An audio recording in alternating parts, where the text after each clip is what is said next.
தமிழில் முதல் பக்தி சேனல் சாய் டிவி.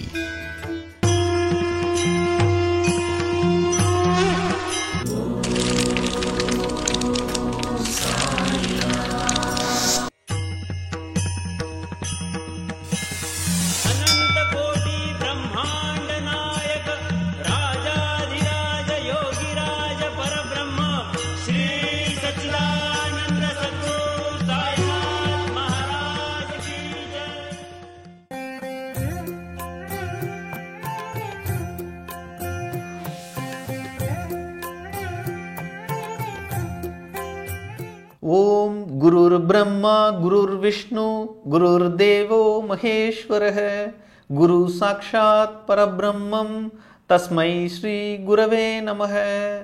सच्चिदानंद सद्गुरु श्री साईनाथ महाराज की जय. சாய் டிவி நேயர்களுக்கு வணக்கம். நம்ம இப்போ தட்சிணையினுடைய முக்கியத்துவம் பற்றியும் அதனுடைய பல்வேறு பரிமாணங்களை பற்றியும் பார்த்துட்டு இருக்கோம். இப்போ தட்சிணை கேட்டதுக்கு ஒவ்வொன்றுக்கும் ஒவ்வொரு அர்த்தம் இருந்தது அப்படின்லாம் பார்த்துக்கிட்டே வரோம். அதனுடைய தொடர்ச்சியாக இப்போ ஒரு சில சம்பவங்களை பார்க்கலாம். ஜிஜி நார்கே அப்படின்னு ஒரு பக்தர். இவர் யாருன்னா, இந்த பாபு சாஹேப் பூட்டின்னு சொல்லி சமாதி மந்திர் இருக்கு இல்லைங்களா, ஷீரடியில் பாபாவினுடைய சமாதியை கட்டினவர். அந்த பெரிய ஆலயம் அந்த காலத்திலே வந்து 1,00,000 ரூபாய் செலவு பண்ணார். கோடீஸ்வரர், நாக்பூரை சேர்ந்தவர். அவருடைய மருமகன் இவர் பாபா கிட்ட வந்து ஈடுபாடு கொண்டு பாபா பக்கத்திலே உட்கார்ந்துருப்பார். அடிக்கடி பாபாவுடைய சேவையில் இருப்பார். மிக கற்றறிந்த ப்ரொஃபஸர் அவர். பார்த்தீங்கன்னா ஜியோ ஃபிசிக்ஸில் மிகப்பெரிய ஒரு பேராசிரியர் அவர். எதையுமே வந்து அறிவுபூர்வமாக அணுகுவார், நுணுக்கமாக பார்ப்பார், பாபா கிட்டே வந்து வாதிப்பார். அப்போ பாபா வந்து இவரை வந்து சொல்லுவார், அதாவது வயதை பொறுத்தவரையில் ரொம்ப சின்ன இளைஞராக இருந்தார். அப்போ பாபா சொல்லுவார், இந்த நார்கே மிகுந்த புத்தி கூர்மை உள்ளவர், ஹோசியார் ஆத்மி அப்படின்னு சொல்லுவார். ஹோசியார்னா மிகுந்த புத்தி கூர்மை உள்ளவர்னு, அப்படிப்பட்டவர். அவர்கிட்ட பாபா வந்து 15 ரூபா எனக்கு தட்சிணை கொடுன்னார். உடனே அவ்வளோ பெரிய கோடீஸ்வரனுடைய மருமகன், ஆனால் அவருக்கு அங்கே கையில் ஒன்றுமே காசு இல்லை. அவர் என்ன சொல்லார், பாபா என்கிட்ட தம்படி கூட இல்லை. தம்படின்னா ரொம்ப அந்த ஒத்த பைசா நாணயம், தம்படி கூட என்கிட்ட இல்லை பைசா அப்படின்னு சொன்னார். சொன்னோன்னே நார்கேட்ட சொல்கிறாரு பாபா, நீ போய் யோக வசிஷ்டம் படிச்சிட்ருக்க, எனக்கு அதிலிருந்து தட்சிணை எடுத்துட்டு வான்னு சொன்னார். ஆக அந்த வார்த்தை, அதாவது எந்த புத்தகத்தை அந்த பக்தன் பாராயணம் செய்து கொண்டிருக்கின்றானோ அதை பின்பற்ற வேண்டும் என்பதுதான் இங்கே வந்து இதனுடைய உள்ளார்ந்த பொருள். உடனே நார்கே வந்து அதை புரிந்து கொண்டார். எந்த அர்த்தத்தில் இந்த 15 ரூபாய் என்றால் என்ன என்று அவர் புரிந்து கொண்டார். இப்படி பாபாவினுடைய அணுகுமுறை. அதை போல இப்போ வந்து ஹேமத் பந்த் சொல்கிறார், யார்கிட்ட வந்து அனுகிரகம் பண்ணணும்னு கடவுள் நினைக்கிறாரோ அவருடைய அனைத்தையும் பிடுங்கிட்டு விட்டுடுறாருன்னு. இது அவராக சொல்லலை. பகவத்கீதையில் கிருஷ்ண பரமாத்மா எஸ்ய அனுகிரகம் இச்சாமி தஸ்ய ஹராமியம் சர்வம்னு சொல்கிறார். அதாவது யாருக்கு நான் அனுகிரகம் செய்ய விரும்புகின்றேனோ அவனுடைய அனைத்தையும் சர்வத்தையும் அழித்து விடுகின்றேன், அல்லது அவனிடமிருந்து பிடுங்கிக் கொள்கின்றேன்னு சொல்கின்றார். இப்போ இதை காட்டும் விதமாக பாபா வந்து அவரை தரிசிக்க வந்த பக்தர்கள்ட்ட இருக்கிற அமௌண்ட் எல்லாம், அவங்க கையில் வைத்திருக்கிற தொகை எல்லாத்தையும் தட்சிணை கொடுன்னு கேட்டு வாங்கிடுவார். இப்படி அந்த முழு தொகையையும் இழந்தவர்கள் அடைந்த பலன்கள் மிக மிக அபரிமிதமான பலன்கள் அடைஞ்சாங்க. எதுனாலும் சரி, அவர்கள் ஆன்மீக ரீதியாக முன்னேற்றம் அடைவதாக இருக்கட்டும், அல்லது உலகாயதமாக அவங்களுக்கு வந்து இந்த மாதிரி குழந்தை பிறக்கணும், திருமணமாகணும், இப்படி ஏதாவது வேண்டுதல்களை முன்னிட்டு வந்திருந்தாலும் சரி, அத்தனையும் நிறைவேறியது. அப்படி சில சம்பவங்கள் பார்த்தீங்கன்னா, ஷியாம்ராவ் ஜெய்கர் அப்படின்னு ஒரு புகழ்பெற்ற ஓவியர். இன்றைக்கும் பார்த்தீங்கன்னா பாபா துவாரகமாயில் அமர்ந்திருப்பது போன்ற ஓவியம், அது நேரடியாக பாபாவை அந்த ஷியாம்ராவ் ஜெய்கர் நேரடியாக பார்த்து வரைந்த தத்ரூபமான ஓவியம். அந்த ஓவியம் இன்றைக்கும் அதுதான் வந்து துவாரகமாயின் ஆசனத்தில் அந்த திருவுருவப்படம் தான் வைத்து வணங்கப்படுகிறது. அப்படிப்பட்ட அந்த ஓவியத்தை வரைந்தவர் அவர் ஒரு முறை வந்து ஷீரடியில் இருக்காரு பாபா கிட்ட. அந்த நேரத்தில் ஒரு நபர் வருகின்றார், வார்தேன்னு அவருடைய பேர். அந்த வார்தே என்ற பக்தர் ஒரு சத்யநாராயண பக்தர். அதாவது சத்யநாராயண பூஜையை வந்து தொடர்ச்சியாக செய்யக்கூடியவர், அதில் மிகுந்த ஈடுபாடு. அதற்காக அவர் வந்து செய்யணும்னு நினைக்கும் பொழுது அவர்கிட்ட பணம் இல்லை. அப்போ பாபா வந்து இந்த தட்சிணை வாங்குவதிலிருந்து அவ்வப்போது வந்து விநியோகிச்சிடுவார். எதையுமே அவருடைய சொந்த பயனுக்காக பயன்படுத்திக்கிறதே இல்லை. அவருடைய தேவைகளே சொற்பம். அதற்கும் வந்து அவர் வந்து இந்த தொகையை எடுத்து பயன்படுத்தணுன்ற தேவை ஏற்படவில்லை. அதை அவர் அவ்வாறு பயன்படுத்தவும் இல்லை. எனவே இவர் வந்து பாபா வந்து அந்த தட்சிணை அமௌண்ட்டெல்லாம் தொகையெல்லாம் தட்சிணை தொகையெல்லாம் பிரித்து எல்லாருக்கும் விநியோகிப்பார், நமக்கும் ஏதாவது கொடுக்கட்டும், ஏன்னா நம்ம வந்து சத்யநாராயண பூஜை செய்யணும்னு வந்திருக்கோன்ட்டு அங்கே வர்றார். அந்த வார்த்தையை பாபாவிடம் வந்து, பாபா நான் வந்து சத்யநாராயண பூஜை செய்யணும், எனக்கு வந்து பணம் வேணும் பாபா, என்கிட்ட இல்லை அப்படின்னு சொன்னார். சொன்னோன்னே உங்களுக்கு எவ்வளோ வேணும் அப்படின்னு பாபா கேட்டார். 2 ரூபாய் 8 அணா வேணும் அப்படின்னு சொல்கிறாரு. அதாவது 2 ரூபாய் 50 பைசா வேணும்னு கேட்குறாரு. கேட்டோன்னே அந்த அங்கே முன்னாடி உட்காந்துருக்க ஷியாமராவ் ஜெயிக்கரை காமிச்சு அந்த அவர்கிட்ட வாங்கிக்கோங்க அப்படின்னு சொல்கிறாரு. உடனே இவர் ஷியாமராவ் ஜெயிக்கருடைய பையில் மிகச்சரியாக 2 ரூபாய் 8 அணா இருக்குது. அதை அப்படியே எடுத்து கொடுத்துரு. அவருக்கு வந்து கஷ்டம்லாம் இல்லை, ஏன்னா அவருமே வந்து பாபா தட்சிணை கேட்டால் அவங்க எல்லாருக்குமே நல்லா தெரியும், அது கொடுத்தா பெருகும், 1 கொடு 10 பெரு அப்படிங்கிறது பாபாவுடைய ஒரு புகழ்பெற்ற வாசகம். அதனால் இவர் எடுத்து 2 ரூபாய் 8 அணாவாக கொடுத்துட்டார். கொடுத்தோன்னே அது சத்யநாராயண பூஜைக்கு பயன்படுத்தப்பட்டது. இதற்கு பிறகு வந்து இதன் மூலமாக அவருக்கு ஏராளமான நன்மைகள் கிடைச்சிது. ஷியாமராவ் ஜெயிக்கர் இன்னைக்கு உலக புகழ்பெற்ற ஓவியர். அவருடைய ஓவியங்கள் தான் இன்னைக்கு தரிசனத்திலே இருக்கு. நேரடியாக பாபாவே பார்த்து வரைந்தவராயிற்று. இப்படி இது ஒரு சம்பவத்தினோடு ஒரு சம்பவம் என்று அப்படியே தொடர்ந்து போய்கிட்டே இருக்கு. தட்சிணையினுடைய மகத்துவம் வந்து அப்படி ஒரு இது. எஸ்பி துமால்னு ஒரு பக்தர், இவரை பற்றி ஏற்கனவே நம்ம பார்த்துருக்கோம். இவர் கையில் வந்து சுத்தமாக பணம் வந்து எதுவுமே இல்லை, எல்லா அமௌண்ட்டையும் தொகையையும் ஏற்கனவே தட்சிணையாக கொடுத்துட்டார். ஆனால் பாபா வந்து துமால் கிட்ட கை நீட்டுறார், தட்சிணை கொடு அப்படின்றார். உடனே என்கிட்ட இல்லை பாபான்றார். அப்போ சாத்தேட்ட வாங்கி கொடுன்றார். அப்போ சாத்தே ஹரிவிநாயக் சாத்தேன்ற அந்த பக்தர் 50 ரூபாய் வந்து கேட்குறார். 50 ரூபாய்னா பெரிய தொகை. அப்போ உடனே 50 ரூபாய் கொடுக்கப்பட்டது. அதை வாங்கி பாபாவிற்கு தட்சிணையாக துமால் கொடுத்தார். ஆனால் இதனுடைய பலன் என்ன அப்படின்னு பார்த்தா, சரியாக சாத்தே 50 ரூபாய் தட்சிணை அளித்த தினத்திலிருந்து அவருக்கு 50 ரூபாய் ஊதிய உயர்வு. இதை கொடுக்கறதுக்கு தான் பாபா அதை கேட்டிருக்காரு. இதே போல துமால் கிட்ட இருந்து இதை நேரடியாக சாத்தேட்டே கேட்டிருக்கலாமே அப்படின்னு நமக்கு தோணும். ஆனால் பாபாவினுடைய வழிமுறைகள் விசித்திரமானவை. இதன் மூலமா ஒவ்வொருத்தருக்கும் ஒவ்வொரு பலனை கொடுத்துருப்பார். நமக்கு தெரியாது, அதை ஜட்ஜ் பண்ற அளவு எடை போடும் வல்லமை வந்து நமக்கு கிடையாது. அதே போல வேறு ஒரு சம்பவம், தாஜி லேலே அப்படின்னு ஒரு பக்தர். அவர் வந்து நாசிக் மாவட்டத்தில் நில ஆய்வாளராக பணிபுரிகிறார். அவர் என்ன பண்ணுறாரு, பாபா தரிசனத்திற்காக ஒரு முறை புறப்பட்டு வர்றார். அதாவது இன்ஸ்பெக்டர் ஆஃப் லேண்ட் ரெக்கார்ட்ஸ், அது மிகப்பெரிய பதவி. அங்கேருந்து புறப்பட்டு வரும்போது கோப்பர்காவ் பகுதியில் அங்கே வந்து தானே வரணும். எனவே கோப்பர்காவ் வந்தவர் அங்கே வந்து அந்த அரசு இதழ் வந்து பார்க்குறார். அப்போல்லாம் இவர் வந்து இந்த பெரிய பதவிகள்லாம் அரசிதழ் பதிவு பெற்ற அலுவலர்கள் இருப்பாங்க இல்லைங்களா, அவங்கெல்லாம் கெசட்டட் ஆஃபீஸர்ஸ்னு பேர். எனவே இந்த அரசிதழ் பதிவு பெற்றவர் என்ற முறையில் அங்கே மராத்திய மாநிலத்தில் அப்போது ஆங்கிலேயர் ஆட்சி காலம்ன்றதுனால ஒரு வழக்கம் இருந்தது. அந்த உயர் பதவியில் உள்ள அந்த உயர் அலுவலர்களுக்கு எந்த ஊதிய உயர்வோ பதவி உயர்வோ எதுவாக இருந்தாலும் அரசிதழில் பதியப்படும், அதில் தான் வெளியிடப்படும். இவங்களுக்கு வந்து தனியாக ஆணை பிறப்பிப்பதற்கு முன்னதாகவே அந்த அரசிதழில் கெசட்டில் வெளியிடுவாங்க. அப்படி இவர் வந்து அந்த இதை யதார்த்தமாக பிரிக்கிறார். அது ஷீரடி வரும் வழியில் கோப்பர்காவ் பகுதியில் அப்படியே பிரிக்கிறார். பிரித்தா அந்த அரசிதழில் இவருடைய பெயருக்கு நேராக 125 ரூபாய் வாங்கி கொண்டிருந்த சம்பளம் வந்து 150ன்னு உயர்த்தப்பட்டது. உடனே இவர் ஷிரடிக்கு வராரு. வந்து பாபா தரிசனம் ஆனந்தமாக தரிசனம் பண்ணுறாரு. தரிசனம் பண்ணோன்னே பாபா எனக்கு 15 ரூபாய் தட்சிணை கொடுன்றாரு. இவர் கையில் இல்லை, உண்மையாகவே எல்லா தொகையும் ஏற்கனவே தட்சிணையாக கொடுத்துட்டாரு அல்லது வேறு செலவுகளை செஞ்சுட்டாரு, கையில் ஒன்றுமே இல்லை. அப்போ பாபா என்கிட்ட பணம் இல்லையே பாபா அப்படின்னு சொல்கிறாரு. சொன்னோன்னே நான் உனக்கு நேற்று தானே 25 ரூபா கொடுத்தேன், அதுலேருந்து 15 ரூபா கொடுன்னு சொல்கிறார். அதாவது அவர் சொன்னதனுடைய பொருள், இந்த ஊதிய உயர்வு நான் கொடுத்தது அப்படின்னு யாரால் சொல்ல முடியும்? கடவுளால் மாத்திரம்தானே சொல்ல முடியும்.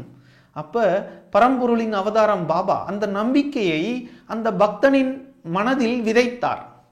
இதுதான் அங்க முக்கியமான விஷயம். சரி, இப்படித்தான் இல்லை, இது மாதிரி பதவி உயர்வு அப்படி இப்படின்லாம் இல்லை. இன்னும் ஒரு பக்தர், அவர் பேர் வந்து கஜானன் நர்வேக்கர். இந்த கஜானன் நர்வேக்கருக்கு கடுமையான விஷக்காய்ச்சல். ரொம்ப தொலைவில் இருக்கார், ஷிரடியிலிருந்து வெகு தொலைவில் உள்ள ஒரு ஊரில் இருக்கார்.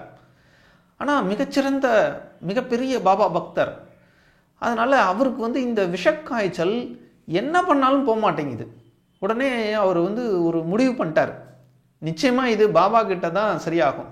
அதனால நான் பாபாவுக்கு போக முடியல, உடம்பு வந்து ஒத்துழைக்கலை. ஏன்னா கடுமையான விஷக்காய்ச்சல்னால அவரால் நடுங்குது, உடம்புலாம் அப்படியே கிடு நடுங்குது. அதனால என்ன பண்ணுறாரு, தன்னுடைய மகனை கூப்பிட்டு, அப்பா நீ போய் பாபாவை பாரு, ஷீரடிக்கு போய் பாபாவை தரிசனம் பண்ணி இந்த தட்சிணையை பாபாட்ட கொடுப்பா, என் ஜுரம் சரியாகணும்னு இந்த தட்சிணையை கொடுன்றார். சொல்லி 500 ரூபாய், அந்த காலத்தில் ரொம்ப பெரிய தொகை அது, 500 ரூபாயை கொடுத்துட்டார். அவருக்கு நல்ல வசதி இருந்தது, கொடுத்தார். அதை எடுத்துக்கிட்டு பையன் வர்றார், அதாவது கஜானன் நர்வேக்கருடைய மகன் வந்து பாபா கிட்ட அந்த தட்சிணையை கொடுக்குறார். தட்சிணையை பாபா வாங்கின அடுத்த நொடியிலிருந்து பாபாவின் உடம்பு அப்படியே கிடுகிடுன்னு நடுங்குது.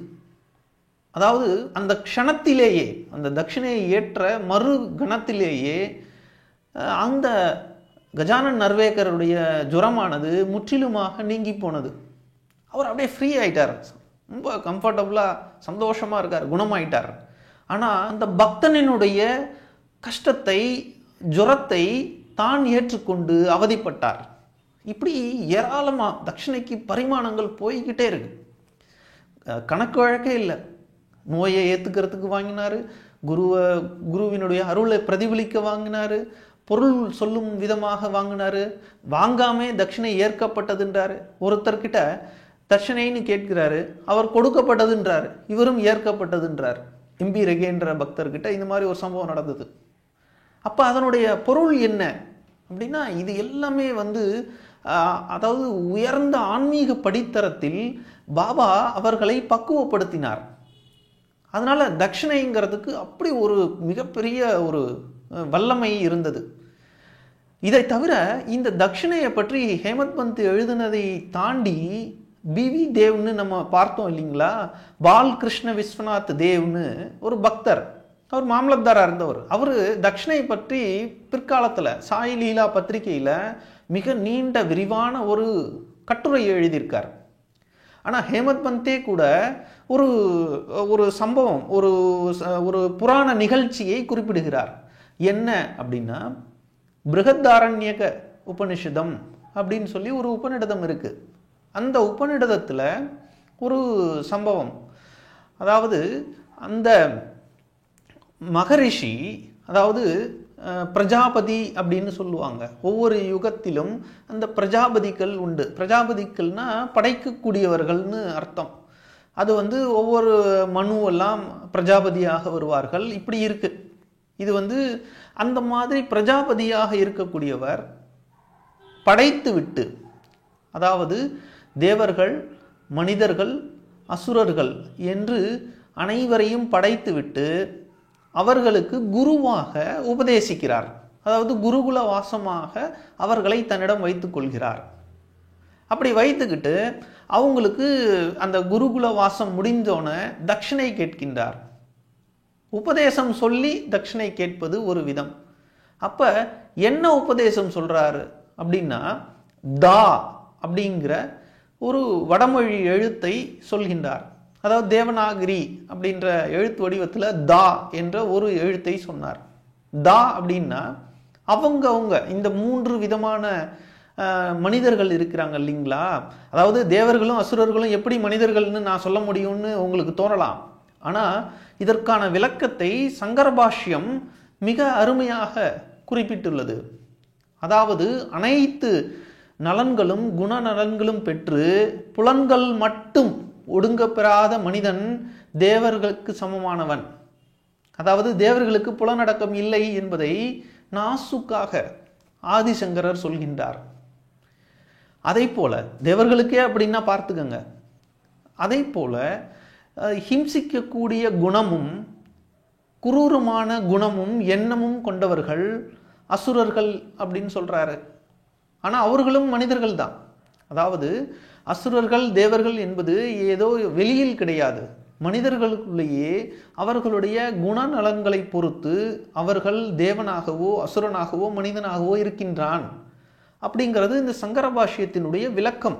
இந்த பிருகதாரண்ய உபநிடதத்தினுடைய இந்த பகுதிக்கு இப்படி ஒரு விளக்கத்தை சொல்லியிருக்காரு அவர். அதனால தான் நானும் சொன்னேன், இந்த மனிதர்களுக்கு இந்த தா என்ற ஒற்றை எழுத்தை சொல்லி உபதேசம் சொன்னார். உடனே இந்த 3 விதமான மனிதர்களும் 3 விதமாக அதை பொருள் எடுத்துக்கிறாங்க. அதாவது தேவர்கள் என்ன சொல்றாங்க?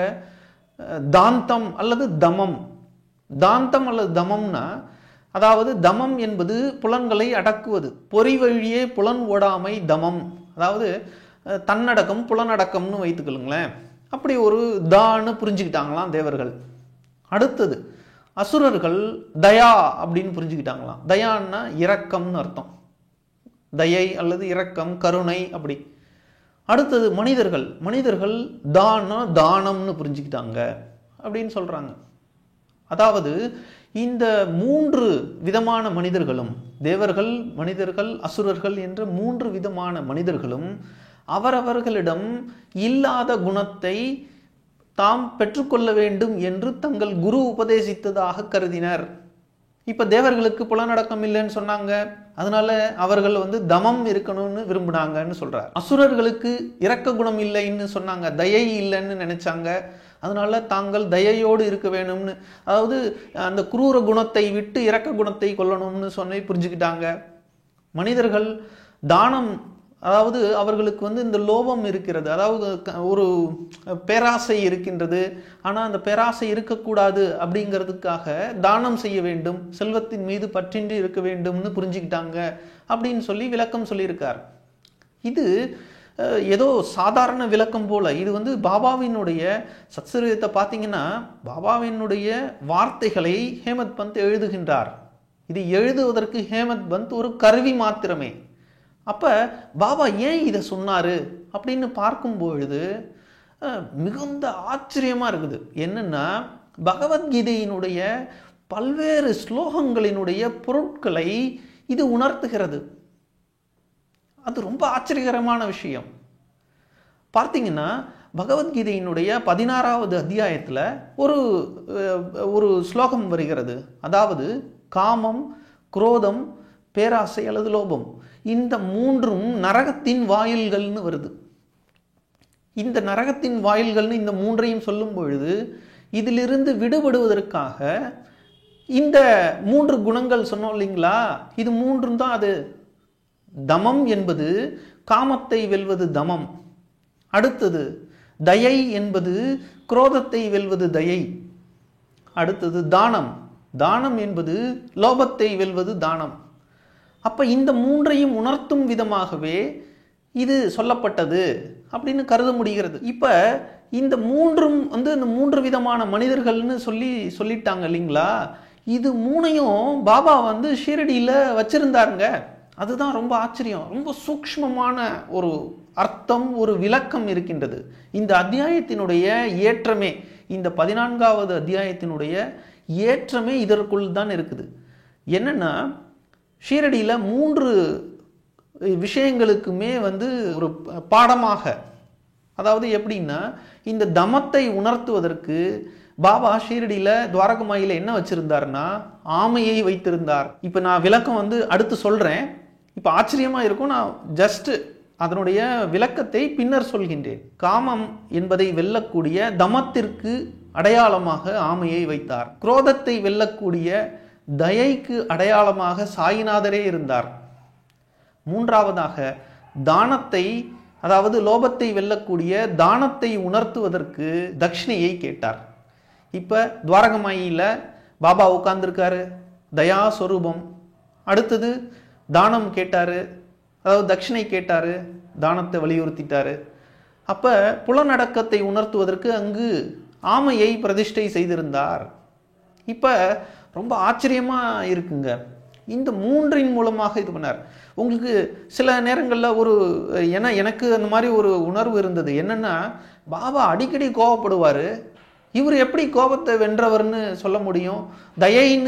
தயையினுடைய சுரூபமாக சாய்நாதர் எப்படி இருந்தார் அப்படின்னா ரொம்ப ஆச்சரியமான விஷயம். பாபாவினுடைய கோபம் வெளிவேஷம். இதை நம்ம பல்வேறு அற்புதங்களில் பார்த்துட்டோம் ஏற்கனவே. பாபா கோபப்படுவார், அதே நேரம் அடுத்த நொடி அந்த பக்கம் பாபா கிட்ட ஊருக்கு புறப்பட உத்தரவு கேட்க வரவங்கள போயிட்டு வாங்க, நல்லபடியாக போயிட்டு வாங்கன்னு ஆசீர்வதிச்சு அனுப்பிச்சார். அதே மாதிரி வேறு விஷயங்களை உடனடியாக பேச முடிஞ்சுது. அப்போ அவருக்கு கோபம் என்பது வெளி வேஷமாகத்தான் இருந்தது. சரி, இந்த தயாஸ்வரூபம்னு சொல்கிறோமே, அவர் எப்படிங்க, என்னங்க அப்படி பெரிய தயையில் பெரிய இதுவாயிட்டாரு அப்படின்னு நினைக்கலாம். ஆனால் ஒரு சம்பவத்தை குறிப்பிடுறேன் பாருங்க. ஒரு பக்தர், அந்த பக்தருடைய குழந்தைக்கு அடிபட்டுடுது, கீழே விழுந்து. இது ஏற்கனவே ஒரு முறை சொல்லியிருக்கேன் இந்த சம்பவத்தை. ஆனால் இந்த இடத்துல அதனுடைய முக்கியத்துவம் கருதி நான் சொல்கிறேன். அடிபட்டோன்னே கூடவே ஒரு நாத்திக நண்பர் இருக்கார். அவர் சொல்லார், ஏன்பா நீ தான் எப்போ பார்த்தாலும் பாபா பாபாம்ப, ஏன் இப்போ மருந்து போடுற, பேசாமல் பாபாவே காப்பாற்றுட்டுன்னு விட, அவர் காப்பாற்றுறாரா பார்ப்போம்னு கிண்டலாக சொல்கிறார். உடனே இவர், சரி நீ சொல்கிறீல்ல, நான் விடுறேன், கண்டிப்பாக பாபா காப்பாற்றுவாருன்னு சொல்கிறாரு. சிராய்ப்பு தான், ஆனால் கடுமையான வலி இருக்குது அந்த குழந்தைக்கு. அப்போ உடனே இவர் நீ காப்பாற்றுவாருன்னு சொல்கிற, ஆனால் நீ மருந்து போடாமல் இயற்கையாகவே தானாக சரியாகும், ஆனால் எப்போ காப்பாற்றுவாருன்னு நீ சொல்லணும், எப்போ குணமாக்குவாருன்னு சொல்லுன்னு. உடனே இவருக்கு என்ன தோணுச்சோ தெரியல, நாளைக்கே சரி பண்ணிடுவார் பாபான்னு சொல்லிட்டார். இரத்த காயம், சிராய்ப்பு. உடனே இவர் அன்றைய தினம் இரவு அவருடைய கனவுல பாபா காட்சி கொடுத்து கேட்குறாரு, ஏன்பா, அது கண்ணில் தண்ணி வருது பாபாவுக்கு, அழுகிற விதமாக கேட்குறார், ஏன்பா நீ அவன் எப்போ சரியாகும், பாபா எப்போ குணமாக்குவார்னு கேட்கும்போது நீ இந்த உடனேன்னு சொல்லியிருக்க கூடாதாப்பா, நாளைக்கு 24 மணி நேரத்தில் சரி பண்ணுவாருன்னு சொல்லிட்டியேப்பா, நான் அதுக்காக 24 மணி நேரம் காத்துட்ருக்க வேண்டிய ஆயிடுச்சேப்பா அப்படின்னு பாபா வருந்தினார்னு சொல்கிறாங்க. எதற்கு சொல்கிறேன், ஏன் வருந்துறாருன்னா, அந்த குழந்தை அது வரைக்கும் கஷ்டப்படுதேப்பான்னு சொல்கிறார். அப்போ என்ன விதமான ஒரு கருணை, தயையினுடைய முழு ஸ்வரூபம் அவர். இதே போல இது எனக்கு ஒரு விஷயத்தை ஞாபகப்படுத்துது. நரசிம்மாவதாரம் முடிந்த பிறகு, நரசிம்மாவதாரம் எடுத்து ஹிரண்யாக்ஷனை கொன்ற பிறகு அந்த நரசிம்ம சுவாமி, நரசிம்மாவதாரி விஷ்ணு பிரகலாதனை பார்த்து என்ன கேட்குறாரு, ஏன்பா தூண்லையும் இருப்பான் துரும்புலையும் இருப்பான்னு சொன்னியே, நீ தூணுன்னு ஏன்பா சொன்ன, துரும்புன்னு சொல்லியிருக்க கூடாதான்னு கேட்டார். அதற்கு என்ன அர்த்தம் அப்படின்னா, நீ தூண்னு சொன்னோன்னே அவன் தூணை உடைக்கிற வரைக்கும் நான் காத்துக்கிட்டு இருக்க வேண்டி இருந்ததுப்பா, நீ அது வரைக்கும் கஷ்டப்பட்டிருப்பியே. அப்போ என்ன கருணை பாருங்க. உருவம் சிங்க உருவம், ஆனால் உள்ளம் கருணையின் வெள்ளம். இதைத்தான் அதே போல, ஏறத்தாழ அதே போல தான் பாபா கேட்குறார், ஏன்பா சரிவாயிடும்னு சொன்ன, இப்பே சரியாயிடும்னு சொல்லியிருக்க கூடாதா, நீ ஏன் 24 மணி நேரம்னு சொன்ன அப்படின்னா, அவங்களுடைய கருணை நம்மளுடைய எண்ண ஓட்டத்தை தாண்டி நிற்கின்றது. அதனால தயாஸ்வரூபம் சாயி. இப்படி ஏராளமான விஷயங்கள் சொல்லப்பட்டிருக்கிறது. இதனுடைய தத்துவார்த்தம், அந்த ஆமையினுடைய பிரதிஷ்டை, அது எதற்காக ஷிரடியில் ஆமை இருக்கின்றது போன்ற சூக்ஷ்மமான விஷயங்களை பற்றியெல்லாம் இன்னும் ஏராளமான தகவல்களோடு நாம் அடுத்த நிகழ்ச்சியில் சந்திப்போம். ஸ்ரீ சாயியை பணிக. அனைவருக்கும் சாந்தி நிலவட்டும். ஜெய் சாய்ராம்.